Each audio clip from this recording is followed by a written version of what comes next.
Today, I'm so excited about sharing one of my favorite recipes that I got in my 20s. We're going to make Maryland cream of crab soup. Now, I got this recipe from Chef Gail in a restaurant I used to work in that doesn't exist anymore. I work at Mr. Bill's Quarterdeck in York, Pennsylvania. This is so easy and can be affordable. Now, it's a little bit pricier than some of my other recipes, but if you switch out and use the claw meat, instead of the back fin, it's perfectly fine. It still tastes amazing. Let's go ahead and get some of our ingredients ready. I like chopping up onions, smashing some garlic. You also need a good quality flour, milk, and heavy whipping cream, or you can use half and half instead of the milk. If you like this style of home cooking, definitely tap the bell and follow along. So the first place to start when your ingredients is ready is just start melting your butter. Then go ahead and add any of your onions, your garlics. If you're using celery, your chopped up celery, you want to saute that all within the butter till it's soft. Cook up all the vegetables till they're tender. Now, the next phase is important. Add the flour. We're going to make a roux. So you're going to stir that into the butter and the onions and your celery and your vegetables, whatever you have, and keep stirring it. Now, this could be like 3 to 5 minutes. What you're doing is you're browning the flour. This is going to give it some really good flavor, some depth to it. This is one of the secrets that I learned from the Frugal Gourmet years ago. And so just keep stirring that. Don't let it burn, and it'll have a wonderful aroma. In some of the recipes, people add the seasoning at this stage. I tend to add mine later because I just really want to focus on browning the flour and the butter and softening those vegetables. So once it looks like that, we're going to go ahead and start adding our half and half or milk. I tend to like using milk and heavy whipping cream.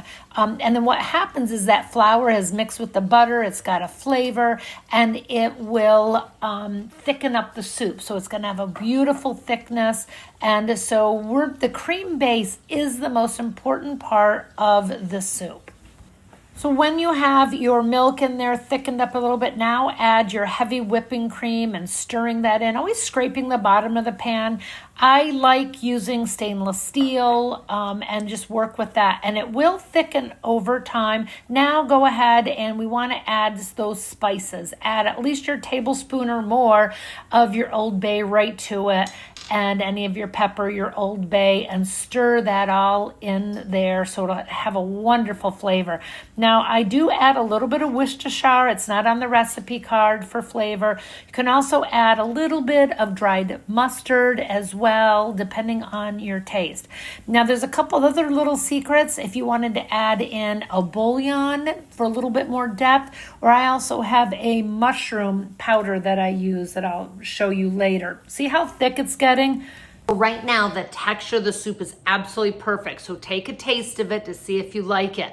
Now, here's some enhancements that I do. You can add a little bit of sherry for some flavoring, a little splash of Worcestershire depending on that. And this is not part of Gail's original recipe. However, I'm really liking it. It's a mushroom powder. I just put a teaspoon in and I'll show you, and it adds just another layer of depth, but it's not necessary. It's just, if you have it, it's really good.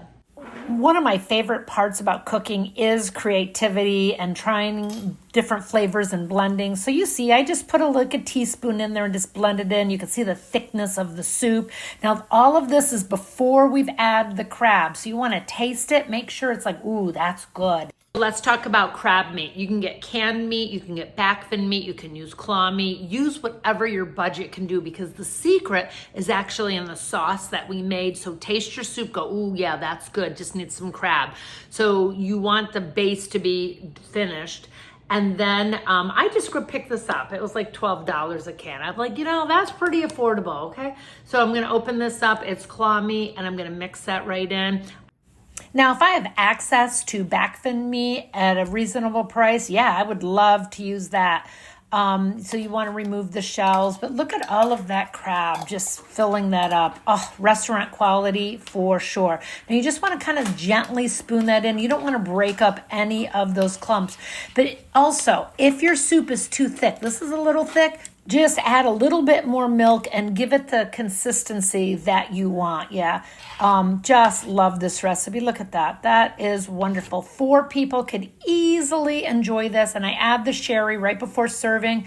It is finished. We put a tester in there so you can garnish it with a little bit of extra crab meat if you saved it, or chopped parsley, green onions. It's amazing. Here's another secret. I'm going to be serving this tonight for my son's birthday dinner. So I made it now, and it even just sitting for a little while, the flavors just blend. But we're going to taste it now to make sure we have it done. Ooh, look at the chunks of crab. It's like, let me taste that.